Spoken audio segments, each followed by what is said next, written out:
Hello guys, I'm back. I will show you the black molds that I just put in the garden. Okay, so this is now black.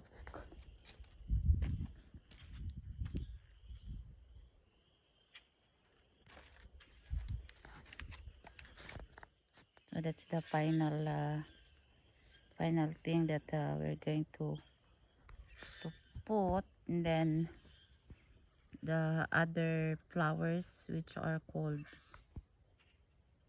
perennial, will just come out, and I will show you also because those flowers are still hiding.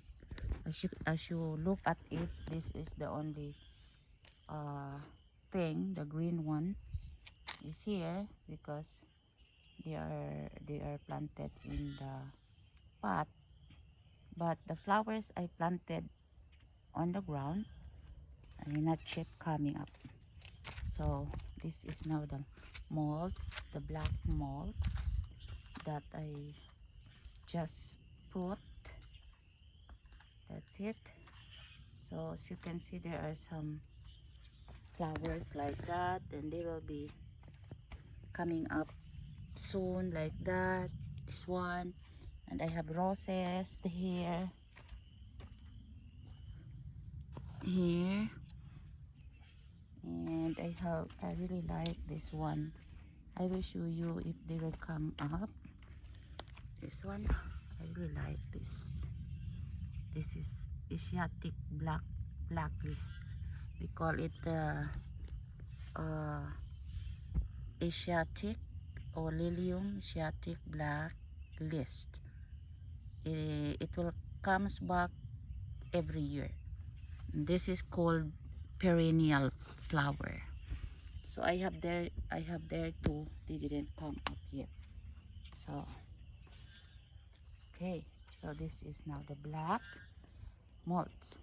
Here I didn't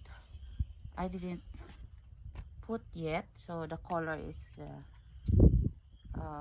brown. But if I'm going to put the black on top, the black molds, then that is in the same color with this one. Okay, so flowers are there already. Some of the flowers here coming up, but the rest are still hiding.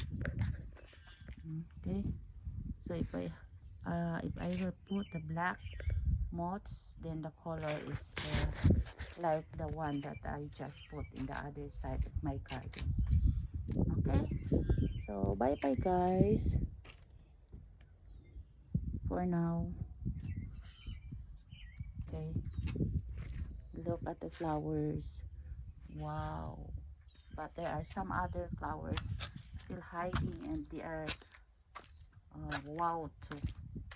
I will let you see them soon. Okay, bye guys, bye, take care, bye, thank you for watching.